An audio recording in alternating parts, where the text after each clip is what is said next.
Hello guys, welcome to మన Sridharmashastra Ayyappa creations YouTube channel. So guys, ఈరోజు వచ్చేసి మనం ఈ వీడియోలో ఏంటంటే చాలామంది కూడా చదువు అయిపోయి ఖాళీగా ఉన్నవాళ్ళు, లేదా ఏదైనా ఒక జాబ్ కోసం సర్చింగ్ చేస్తున్న వాళ్ళు, లేదంటే ఉన్న జాబ్ ఊడిపోయి వేరే జాబ్ గురించి ఎవరైనా చూస్తున్న వాళ్ళు ఎక్కువగా చాలామంది కూడా మన మొబైల్ ఫోన్లో చాలా అప్లికేషన్లు అయితే వాడుతుంటారు. నిత్ర యాప్ అని, లోకల్ యాప్ అని, జాబ్స్ అని, ప్రైవేట్ జాబ్స్ యాప్స్ అని, ఇట్లా చాలా కొన్ని మొబైల్స్లో యాప్స్ని ఇన్స్టాల్ చేసుకొని సో ఆ యాప్స్లో ఉండే జాబ్స్ అన్నిటికీ కాల్ చేసి సో అందులో ఏ జాబ్ పర్ఫెక్ట్ ఏంటో ఏమని చెప్పేసి అందరికీ కాల్ చేస్తుంటారు. కొంతమంది డబ్బులు కట్టి కూడా మోసపోతుంటారు, కొంతమంది డబ్బులు కట్టించుకొని మోసం చేస్తుంటారు. సో ఈరోజు వచ్చేసి నేను ఒక లోకల్ యాప్లో లాస్ట్ టైము అంటే 1 year 1.5 year బ్యాక్, దగ్గర 2 years బ్యాక్ అదే లోకల్ యాప్లో నేను కాల్ చేసి మోసపోయినా. అంటే 2-3 సిచ్యువేషన్స్లలో 2-3 ప్లేసులకు వెళ్ళి మోసపోయినా. సో నాకు జెన్యున్గా తగిలింది ఏంటి ప్రజెంట్ మళ్ళీ అదే సిచ్యువేషన్లో నేను అదే లోకల్ యాప్లో నేను ఇప్పుడు ఫేస్ చేస్తున్న ప్రాబ్లం ఏంటి. సో చూడండి, ఇక్కడ వచ్చేసి మనకి లాస్ట్ 2 years బ్యాక్ నేను 250 కాల్స్ నాకు ఏవైతే బెటర్గా ఉన్నాయి, లేదంటే ఒక మంచి ఇది ఒక పర్ఫెక్ట్ జాబ్ అని నాకు ఏవైతే ఉంటాయో అవన్నీ కూడా నేను వేరే అంటే నా వాట్సాప్లో ఉండే ఒక కాంటాక్ట్ నెంబర్కి షేర్ చేస్తాను. అంటే అది మా మామకి కానీ ఎవరో ఒకరికి. సో ఆ జాబ్స్ అన్నీ ఫార్వర్డ్ చేసేసి ఒక్కొక్క జాబ్ ఏవైతే ఫార్వర్డ్ చేసి ఉంటానో ఆ ఒక్కొక్క జాబ్ని నేను మా మామ కాంటాక్ట్లోకి వెళ్ళేసి ఓపెన్ చేసిన తర్వాత ఈ జాబ్ వాళ్ళకి కాల్ చేస్తాను. అది మనకు సెట్ అవుతుందా కాదా అని చెప్పి చూస్తాం, మాట్లాడతాం, కస్టమర్తో అంటే జాబ్ ఇచ్చే వాళ్ళతో మాట్లాడతాం. మనకు సెట్ అయిందంటే దాన్ని సేవ్ చేసి పెట్టుకుంటాం, ఒకవేళ సెట్ అవ్వలేదంటే డిలీట్ చేస్తాం. అట్లనే 250 కాల్స్ నేను చేస్తే అందులో నాకు తిరుపతి నుంచి ఒక కాల్, అంటే నేను చేసిన కాల్స్లలో తిరుపతికి ఒక కాల్ వెళ్ళింది. ఆ తిరుపతిలో ఉండే అతను ఏం చెప్పాడంటే, హలో సార్, మీరు ఏం చదువుకున్నారు, మీ పేరేంటి? నా పేరు మణికంఠ, నేను డిగ్రీ చదువుకున్నాను, క్వాలిఫికేషన్ వచ్చేసి ఇది, నేను ఈ జాబ్ చేస్తున్నా, ప్రజెంట్ ఖాళీగా ఉన్నాను. సో ఓకే సార్, మా దగ్గర వచ్చేసి మీకు మొత్తం 9 నెలలు ట్రైనింగ్ ఉంటుంది. ట్రైనింగ్లో మీకు కంపెనీ వాళ్ళు 9,000 ప్రొవైడ్ చేస్తారు, నెలకు 9,000. అలాగే వచ్చేసి 9 నెలలు ట్రైనింగ్ అయిపోయిన తర్వాత మీకు కంపెనీ వాళ్ళు 30,000 శాలరీ అయితే ఇస్తారు. సో ఇది వచ్చేసి కంపెనీలో వర్క్ ఏ విధంగా ఉంటుంది అన్నది నేను మీకు ఫోన్లో చెప్తే అయితే అర్థం కాదు. ఒకసారి మీరు కంపెనీ దగ్గరికి వచ్చేసి చూసుకొని జాయిన్ అవ్వండి. ఇప్పుడు ఆల్రెడీ కంపెనీలో ఒక 3 బ్యాచ్లు అయితే ఉన్నాయి. ఒక్కొక్క బ్యాచ్కి 50 మంది ఉంటున్న 3 బ్యాచ్లు డివైడ్ చేసి కంపెనీలో మీరు ఏ వర్క్ చేయాలా అన్న దాని గురించి కంపెనీ వాళ్ళు మీకు ట్రైనింగ్ ఇస్తారు. 8 నెలలు 9 నెలలు ట్రైనింగ్ ఇస్తారు. ఆ ట్రైనింగ్లో మీరు చేయాల్సిన వర్క్ అనేది మీకు అర్థమవుతుంది. ఆ తర్వాత 9 నెలల తర్వాత మీకు 30,000 జీతం అయితే ఇస్తారు కంపెనీ వాళ్ళు అని చెప్పారనమాట. ఇంకా ఎక్కువ అవసరమైతే కంపెనీ వాళ్ళు మీకు ఒక బ్రాంచ్ అనేది ప్రొవైడ్ చేస్తారు, ఆ బ్రాంచ్కి మీరే లీడర్గా ఉంటారు అని చెప్పారు. సరే ఓకే, ఇదేదో బాగానే ఉంది కదా అని చెప్పేసి నేను అక్కడికి వెళ్ళాను. వాళ్ళు నా దగ్గర నుంచి డబ్బులు అయితే ఏం ఎక్స్పెక్ట్ చేయలేదు, కానీ వర్క్ ఏంటి, సో డబ్బులు అయితే ఏం కట్టించుకోలేదు, డబ్బులు కట్టమని కూడా ఏం చెప్పలేదు. కానీ వర్క్ ఏం చెప్పారంటే, ఇంటి దగ్గర ఉన్నప్పుడు టీమ్ మేనేజ్ ట్రైనింగ్ ఉంటుంది, ట్రైనింగ్లు 9,000. ఈ ట్రైనింగ్ వచ్చేసి 9 నెలలు ఉంటుంది. ట్రైనింగ్ అయిపోయిన తర్వాత 30,000 జీతం ఇస్తాము. అవసరమైతే ఒక బ్రాంచ్ ఉంటుంది, ఆ బ్రాంచ్కి మీరే హెడ్ ఉంటారు. ఆ హెడ్ ఉన్నారంటే మీకు 30,000 శాలరీ వస్తుంది అన్నారు. సరే ఓకే కదా, లొకేషన్ ఎక్కడ ఏంటి ఏమని చెప్పేసి అతనికి కాల్ చేసుకుంటూ ఇక్కడ నుంచి తిరుపతికి వెళ్ళాను. తిరుపతికి వెళ్ళిన తర్వాత ఈవినింగ్ 6 అయింది. 6కి వెళ్ళిన తర్వాత అక్కడ నాకు అర్థమైంది ఏంటంటే, కంపెనీలో సార్ అయితే లేడు. బయటకు చూస్తే ఒక 2 డెలివరీ బాయ్లు అనుకుంటా. వాళ్ళు డెలివరీ బాయ్ కాదు, 2 ప్రోడక్ట్ సేల్ చేస్తున్నారు. వైట్ షర్టు బ్లాక్ ప్యాంట్ వేసుకొని, షూ వేసుకొని, మెల్లో టై వేసుకొని, ఒక బ్యాగ్ వెనకాల తగిలించుకొని, ఆ బ్యాగ్లో ఏమున్నాయంటే చిన్నపిల్లలవి స్లిప్పర్సు, వెజిటేబుల్ కటర్సు, అలాగే వచ్చేసి ప్లాస్టిక్ క్యారీ బాక్సులు, ఈ 3 ఐటమ్స్ ఉన్నాయి. ఇంకా వేరే ఐటమ్స్ ఏవేవో ఉన్నాయి, నాకు అంత ఎగ్జాక్ట్ గుర్తులేదు. వీటిని అన్నిటిని బ్యాగ్లో వేసుకొని 2 వ్యక్తులు రోడ్ల మీద ఎవరన్నా కనపడని, సార్ ఈ ప్రోడక్ట్ తీసుకోండి సార్, బాగుంటుంది సార్, నచ్చుతుంది సార్, మీకు ప్రోడక్ట్ ఇంట్లో చాలా యూస్ఫుల్ ఉంటుంది సార్, మీరు ఆఫీస్కి వెళ్తున్నారా, మీకు క్యారీ బ్యాగ్స్ యూజ్ అవుతుంది, తర్వాత వచ్చేసి మీకు ఇంట్లో చిన్నపిల్లలు ఉన్నారా, చిన్నపిల్లలకి స్లిప్పర్స్ ఉన్నాయి, లేదా మీ ఇంట్లో వెజిటేబుల్స్ కట్ చేసుకోవాలా, చూడండి సార్ ఈ మిషన్ అయితే చాలా బాగుంటుంది, నా వెజిటేబుల్ కట్టర్ తీసుకొని ప్రాక్టికల్గా చూపిస్తూ ఇవన్నీ రోడ్ల మీద పబ్లిక్ ఎవరైతే వెళ్తుంటారో వాళ్ళందరికీ భంగపడుతూ, వాళ్ళ వెనకాలతో పడుతూ ఆ ప్రోడక్ట్స్ అనేటివి వాళ్ళకి సేల్ చేయాలి బ్యాగ్లో నుంచి తీసి. రైట్, మనం రోడ్ల మీద చాలా చూస్తుంటాం ఇట్లాంటివన్నీ. ఇదొకటి నేను అక్కడ చూసిన తర్వాత ఇది కాదులే అనుకున్నా. కానీ లోపలికి వచ్చిన తర్వాత నన్ను ఎవరైతే కాంటాక్ట్ అయ్యారో, అంటే నేను ఎవరికైతే కాల్ చేసి ఉంటున్నా ఆ సార్ దగ్గరికి వెళ్ళినా, మాట్లాడితే అక్కడ అతను అన్నాడు, ఇక్కడ డైరెక్ట్ సెల్లింగ్ ప్రోడక్ట్ ఉంటుంది, అంటే ప్రోడక్ట్ అనేటివి సేల్ చేస్తే మీకు అమౌంట్ వస్తుంది అన్నాడు. సరే ఓకే సార్, ఇక్కడ మీరు చెప్తుంది ప్రోడక్ట్ సేల్ చేస్తే అమౌంట్ వస్తుంది, ఆ అమౌంట్ మీరు మాకు ఇస్తారు అంతేనా అని అడిగిన. అంటే అవును అన్నాడు. సరే సార్, మరి ఇప్పుడు మీరు నాకు ఇంటి దగ్గర ఉన్నప్పుడు ఏం చెప్పారంటే, నేను మీ దగ్గరికి రాకముందు నేను మీకు కాల్ చేసినప్పుడు మీరు నాకేం చెప్పారు, 9 నెలలు ట్రైనింగ్ ఉంటుంది, ట్రైనింగ్లో మీకు 9,000 జీతం ఇస్తాము, ఈ 9 నెలలు ట్రైనింగ్ తర్వాత మీకు 30,000 జీతం ఇస్తామన్నారు కదా, అది ఏ విధంగా ఇస్తారు మీరు? ఇప్పుడు నేను ప్రోడక్ట్లు అమ్మితేనే మీరు నాకు డబ్బులు ఇస్తా అంటున్నారు, మరి నేను ప్రోడక్ట్లు అమ్మలేదు అంటే ఆ ప్రోడక్ట్లు ఎవరు తీసుకోకపోయిండొచ్చు, అప్పుడు నాకు జీతం ఏ విధంగా ఇస్తారంటే, అట్లా ఎట్లవుతుంది, మీరు ప్రోడక్ట్ సేల్ చేయాలా, సేల్ చేస్తేనే మేము మీకు డబ్బులు ఇస్తాము, మీరు ప్రోడక్ట్ సేల్ చేయకపోయినా కూడా మేము మీకు శాలరీ ఇవ్వాలంటే అప్పుడు మేము లాస్ అవుతాం కదా అన్నాడు. మరి ఇదే మాట నేను ఇంటి దగ్గర ఉన్నప్పుడు మీరు నాకు ఎందుకు చెప్పలేదు అని చెప్పాను. అంటే అది ఇక్కడికి వచ్చిన తర్వాత ఏ విధంగా మీకు అర్థమవుతుంది కదా, అందుకే నేను చెప్పలేదు అన్నాడు. సరే అయితే 9 నెలల తర్వాత 30,000 ఇస్తున్నారు కదా, అదే విధంగా ఇస్తారని అడిగిన. అంటే అది ఏం లేదు, ఇప్పుడు మీరు రోడ్ల అమ్మడి పడి అడుక్కొని అలవాటు అయిపోయింటుంది, ఈ అలవాటు అయిపోయిన తర్వాత మీ కింద ఒక 3-4 పెట్టుకొని మీరు కూడా వాళ్ళ చేత అడిగించుకుంటారు కదా, వాళ్ళు రోడ్ల అమ్మడి పడి అడుక్కున్న తర్వాత వాళ్ళకి ఎక్స్పీరియన్స్ వస్తుంది. సో మీరు వాళ్ళని అడిగి అడిపించుకొని మీరు వాళ్ళ ద్వారా మీ దగ్గర ఉన్న ప్రోడక్ట్ని సేల్ చేస్తున్నారు పబ్లిక్కి, కాబట్టి వాళ్ళ ద్వారా వచ్చే ఇన్కము మీకు వస్తుంది, మీకు వచ్చే ఇన్కంలో వాళ్ళకి జీతంలాగా ఇచ్చేసి మీరైతే ఆ డబ్బులనే సంపాదించుకోవచ్చు అన్నాడు. సో అట్లయితే నేను ఇప్పుడు వాళ్ళలాగా వెనకాల బ్యాగ్ తగిలించుకొని బ్లాక్ అండ్ వైట్ వేసుకొని టై తగిలించుకొని రోడ్ల ముడిపడి అమ్ముకోవాలన్నా, అట్లా అమ్ముకుంటే నాకు డబ్బులు వస్తాయి అన్నాడు అని చెప్పి నేను అన్నా. అంటే దాన్ని అమ్ముకోవడం ఎందుకు అవుతుంది, మార్కెటింగ్ అన్నాడు. అక్కడ మార్కెటింగ్ ఏంది సార్, అమ్మడమే కదా, దాన్ని ఎవరైనా అమ్మడమే అంటారు, మార్కెటింగ్ ఎందుకు అవుతుంది అని చెప్పి అన్నాను. సరే అయితే ఇప్పుడు ఏమంటావు అన్నాడు. సార్ నేను మీకు ఇక్కడికి రాకముందు ఫోన్లోనే అడిగినాను, ప్రోడక్ట్ ఏమైనా సేల్ చేయాలన్నా లేదా మనుషుల్ని ఏమైనా చేర్పియాలన్నా అని అడిగిన, ఈ రెండు కాదు అన్నారు, ట్రైనింగ్ ఉంటుంది తర్వాత శాలరీ ఉంటుంది అన్నారు, మరి ఇక్కడికి వచ్చిన తర్వాత మీరు ఎందుకు ఈ ప్రోడక్ట్ సేల్ చేయాలని చెప్పారు. ఇదే మాట నేను ఇంటి దగ్గర ఉన్నప్పుడే చెప్పినింటే మీరు, నేను ఇంత దూరం వచ్చేవాడిని కాదు కదా, ఇప్పుడు నాకు 2,000 డబ్బులు పోక నేను తిరుపతికి వచ్చినందుకు నాకు టైం వేస్ట్ అని చెప్పి ఆ సార్ని నేను తిట్టేసి, ఆ రోజు నైట్కి మనం రాలేం కదా, సో నైట్ అక్కడ పడుకొని మళ్ళీ రోజు మార్నింగ్ బయలుదేరిన. ఇది ఒకటి నేను ఫేస్ చేసింది. సెకండ్ వచ్చేసి నెల్లూరు బీచ్ ఉంది కదా, అక్కడ వచ్చేసి ఆ బీచ్లో పనిచేసే వాళ్ళు ఎవరైతే ఉంటారో, పడవలలో పనిచేసేటోళ్ళు, అంటే దాన్ని పెద్ద పడవలు ఉంటాయి కదా, సో దాంట్లో పనిచేసే వాళ్ళకి ఫుడ్ చేసి పెట్టే దగ్గర వాచ్మెన్గా, రైట్, ఈ వాచ్మెన్గా మనం ఉండాలి, సెక్యూరిటీ జాబ్ అనుకోండి. ఈ సెక్యూరిటీ జాబ్కి వాళ్ళు 12,000 డబ్బులు ఇస్తాను అన్నారు. కాకపోతే యూనిఫామ్ డ్రెస్ ఏదైతే ఉంటుందో 2 జతల బట్టలు, ఆ 2 జతల బట్టలకి మనము ఒక 5,000 అయిందనుకోండి, 3,000 అతను పెట్టుకుంటారు, 2,000 మనం పెట్టుకోవాలా. సరేలే అని చెప్పేసి ఎట్లా డ్యూటీలో జాయిన్ అవుతాం కదా అని నేను 2,000 డబ్బులు అతనికి ఇస్తే అతను నాకు 2 జతల బట్టలు అయితే ఇచ్చిండు. ఓకే, 2 జతల బట్టలు అంటే షూ, యూనిఫాము, తర్వాత వచ్చేసి నైలాన్ ఒకటి, క్యాప్ ఒకటి అన్నీ ఇచ్చారు. అన్నీ ఇచ్చిన తర్వాత మీరు ఒక 4 రోజులు ఖాళీగా ఉండండి, నేను మీకు చెప్తాను, ఇక్కడ సెక్యూరిటీగా వాళ్ళు సార్ వాళ్ళు రాలేదు, వాళ్ళు వస్తే మాట్లాడి చెప్తాను అన్నాడు. సర్లే అని చెప్పేసి నాతో పాటు ఒకరు ఒంగోలు అతను, ఒకరు వచ్చేసి వెస్ట్ గోదావరి వైజాగ్ అతను, ఇద్దరు వచ్చారు. వాళ్ళిద్దరు లాడ్జీలో ఉన్నారు. వాళ్ళిద్దరు లాడ్జీలో ఉంటే లాడ్జీలో వారం రోజులు ఉంటే వారం రోజులకు గాను లాడ్జీ అమౌంట్ వాళ్ళిద్దరే పెట్టుకున్నారు. అదే వారం రోజులకు గాను ఫుడ్ అమౌంట్ 3 పూట్ల ఫుడ్కు కూడా వాళ్ళిద్దరే పెట్టుకున్నారు. మరి ఇక్కడ జాబ్ ఉందని చెప్పి పిలిపించింది ఎవరు? బ్రోకరు.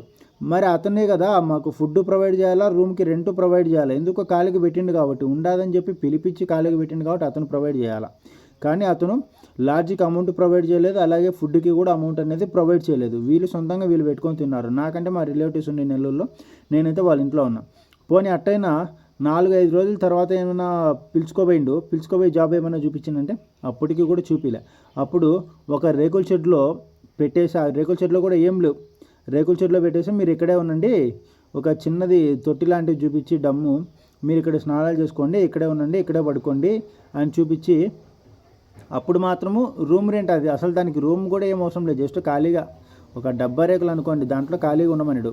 దాని తర్వాత వచ్చేసి ఒక హోటల్ చూపించి, ఆ హోటల్ వాళ్ళకి చెప్పింది, ఇదిగో వీళ్ళు 4 వచ్చేసి మా పిల్లలు, లైక్ మా వాళ్ళు నా కోసం జాబ్ కోసం వచ్చారు, వీళ్ళు 4 3 పూట్ల ఇక్కడికి వచ్చి తింటారు, వాళ్ళ అమౌంట్ ఎంతైనా కానివ్వండి మీరు రాసుకోండి, నేను వచ్చి ఇస్తానని చెప్పి వాళ్ళు చెప్పారనమాట. ఇక్కడ 4-5 రోజులు ఖాళీగా మా డబ్బులు పెట్టుకొని మేము రూమ్లలో ఉన్నందుకు మేమే డబ్బులు పెట్టుకున్నాం. 4 రోజుల తర్వాత మళ్ళీ ఒక వారం రోజులు ఖాళీగా ఉండండి, వారం రోజులకు ఫుడ్ నేను ప్రొవైడ్ చేస్తున్నాను, రూమ్ వచ్చేసి మామూలు రూమ్, దానికి రెంట్ గింట ఏం లేదు, ఇక్కడ ఉండండి వారం రోజులు అన్నాడు. మరి ఆల్రెడీ 4 రోజులు ఖాళీగా ఉన్నాం, మళ్ళీ వారం రోజులు ఖాళీగా ఉండాలంటే మరి వారం రోజులకి డబ్బులు ఏమని ఇస్తానడా? లేదు, తినడానికి మాత్రం తిండి పెడుతున్నాడు. మరి అట్లా ఎట్లా పోతాం చెప్పండి. సరే సార్ నాకు ఈ జాబ్ సెట్ అవ్వలేదు, మీరు తీసుకున్న 3,000 ఎవరైతే ఉందో మీరు తీసేసుకోండి, యూనిఫామ్ కూడా నాకు అవసరం లేదు, నేను ఇంటికి వెళ్తున్నాను, యూనిఫామ్ మీరు తీసేసుకొని నా తర్వాత నా ప్లేస్లోకి వచ్చే వాళ్ళకి యూనిఫామ్ ఇచ్చేసుకోండి, వాళ్ళ దగ్గర డబ్బులు తీసుకొని నా 2,000 డబ్బులు నాకు ఇవ్వండి అంటే అట్లా ఇవ్వలేదు అతను. నాకు అవసరం లేదు, నేను ఎవరు రమ్మన్నాడు, నీ అంతా నువ్వు ఫోన్ చేసి వచ్చినావు కాబట్టి నువ్వే అనుభవించు, నాకు సంబంధం లేదు, నేను డ్రెస్ ఇవ్వను, తర్వాత వచ్చేసి 2,000 అమౌంట్ ఇవ్వను, నీకు ఇష్టం వచ్చి నువ్వు చేసుకోపని చెప్పి చెప్పాడనమాట. సో మనం ఏం చేస్తాం? ఏం చేయలేం. ఖాళీగా నెల్లూరు నుంచి ఇంటికి వచ్చిన, నెల్లూరుకి బండి వేసుకొని పోయినా, మళ్ళీ నెల్లూరు నుంచి ఇంటికి వచ్చిన. ఇది ఒకటి నేను ఫేస్ చేసింది. దీని తర్వాత ఒక కాల్ చేస్తే అతని పేరు వచ్చేసి చరణ్ అంటారు. అతను వచ్చేసి బీన్యూ మొబైల్స్, కొంతమందికి ఐడియా ఉంటుంది, బీన్యూ, బిగ్సీ, లాట్, సంగీత అని చెప్పి ఇలాంటివి బ్రాంచెస్ అనమాట. ఇలాంటి బ్రాంచెస్ లాగానే బీన్యూ మొబైల్స్ అనేది ఒకటి ఉంది, అది మనకు అన్ని చోట్ల ఉంది. నాకైతే దగ్గరలో బద్వేల్లో ఉండింది. దాంట్లో నేను 1 ఇయర్ పాటు రెడ్మీ మొబైల్కి ప్రమోటర్గా, అంటే ఆ బ్రాండ్ అమ్మడానికి, రెడ్మీ మొబైల్స్ అమ్మడానికి ప్రమోటర్గా జాబ్ చేశాను. నాకు తగిలింది అది ఒకటే జెన్యున్గా.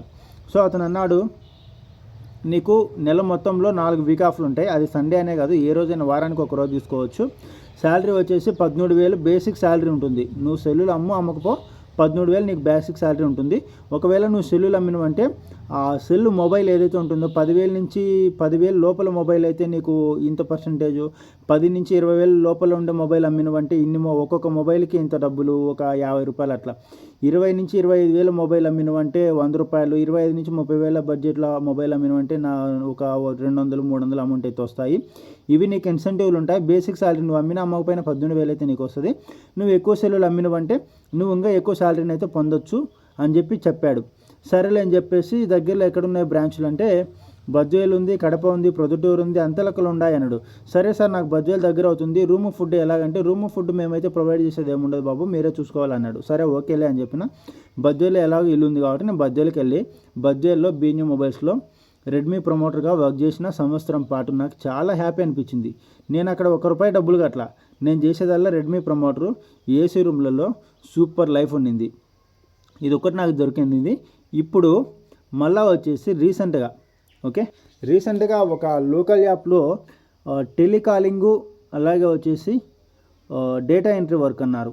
ఈ డేటా ఎంట్రీ వర్క్ అంటే ఏంటి, టెలికాలింగ్ అంటే ఏంటి, ఇక్కడ కూడా మనం మనుషులను చేర్పేయాలి. నేను ఏందాక చెప్పాను లాస్ట్ వీడియోలో ఒకటి, ప్రోడక్ట్ సెల్లింగ్ అని. ఇక్కడ మన చేత 9,500 డబ్బులు కట్టించుకొని ప్రోడక్ట్ కొనుక్కోండి, మీకు ఒక ఐడి క్రియేట్ అవుతుంది, మీ ఐడి కింద మీరు ఇంకా 10 మందిని చేర్పించండి, వాళ్ళకి ఐడి క్రియేట్ అవుతుంది, వాళ్ళ వల్ల వాళ్ళకి అమ్మిన ప్రోడక్ట్ ఏదైతే వాళ్ళు డబ్బులు కడతారో ఆ డబ్బులు కట్టి ప్రోడక్ట్ తీసుకుంటారు, ఆ డబ్బుల నుంచి మీకు ఇంత డబ్బులు వస్తాయని చెప్పి చెప్తున్నారు.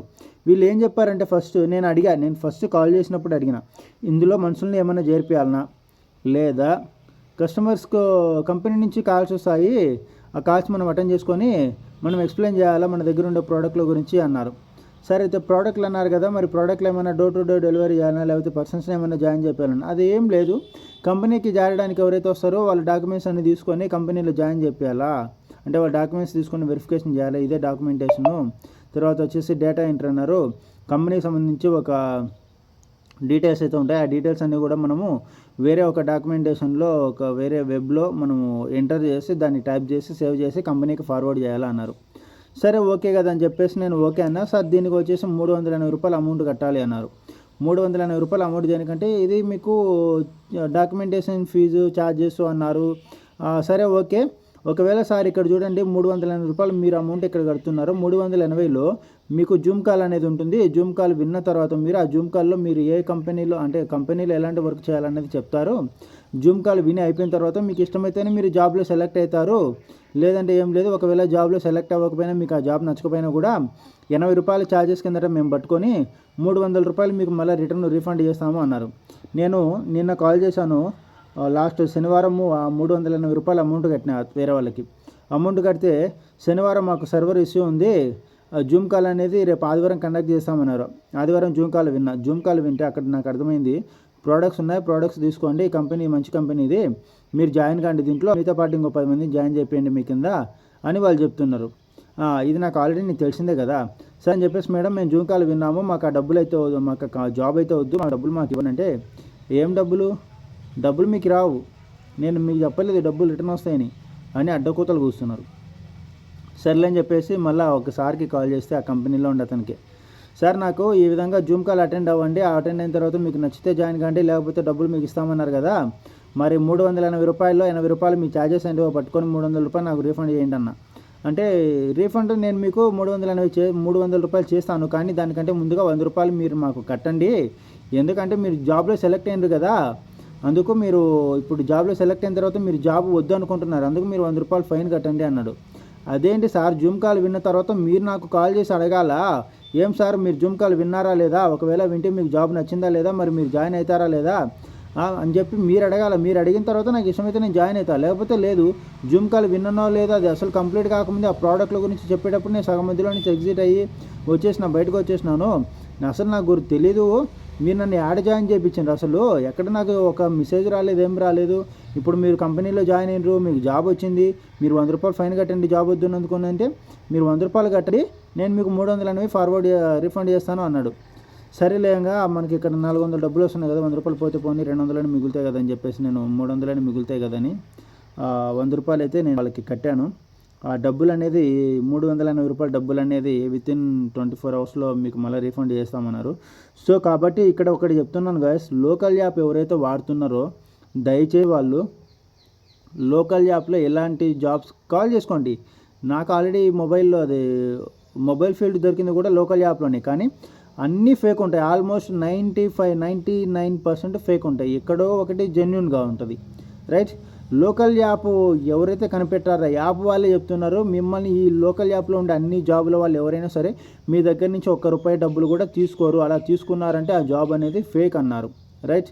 సో అందుకే చెప్తున్నాను, ఎవరు కూడా లోకల్ యాప్లో జాబుల కోసం ట్రై చేయండి, కానీ ఎవరైతే డబ్బులు అడుగుతారో అలాంటి జాబ్స్ అని కూడా స్కిప్ చేయండి, అలాంటి వాళ్ళకు డబ్బులు కట్టద్దండి, కట్టి మోసపోవద్దండి, ఆ డబ్బులు అనేటివి వెనక్కి రావు, దయచేసి చెప్తున్నాను. సో కాబట్టి చాలామంది కూడా టెలికాలింగు, డేటా ఎంట్రీ వర్క్ అంటారు, అవి పక్కా ఫేక్ అండి.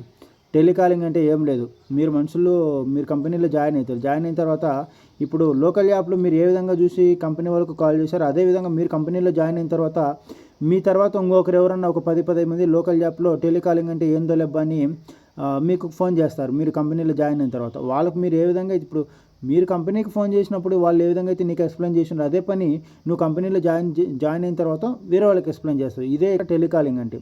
నీకు శాలరీ ఏ విధంగా వస్తుంది? రాదు, అది మొత్తం ఫేక్, మనుషులను చేరిపోయాలి, అట్లయితేనే వస్తుంది నీకు, రైట్. ఇది ఒకటి గుర్తుపెట్టుకోండి. రెండోది వచ్చేసి డేటా ఎంట్రీ వర్క్ అంటారు.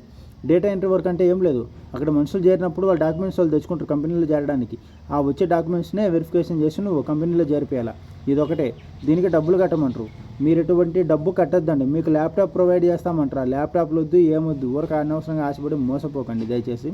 లోకల్ యాప్లో ఏ జాబులను కూడా నమ్మకండి డబ్బులు కట్టేటివి, రైట్. ఓకే, నేను ఆల్రెడీ ఫేస్ చేసిన కాబట్టి మీకు చెప్తున్నాను.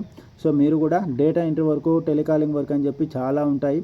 సో ఇంకా చాలా రకాల జాబ్స్ ఉన్నాయి, డబ్బులు కట్టేటివి మాత్రం అసలు నమ్మకండి. డబ్బులు కట్టకుండా మీ దగ్గర నుంచి జాబ్ ఉంది రాండి అంటే మాత్రం వెళ్ళండి, చూడండి, అది కూడా నచ్చితేనే కనుక్కోండి, ఎంక్వైరీ చేసుకొని జాయిన్ కండి. ఓకే.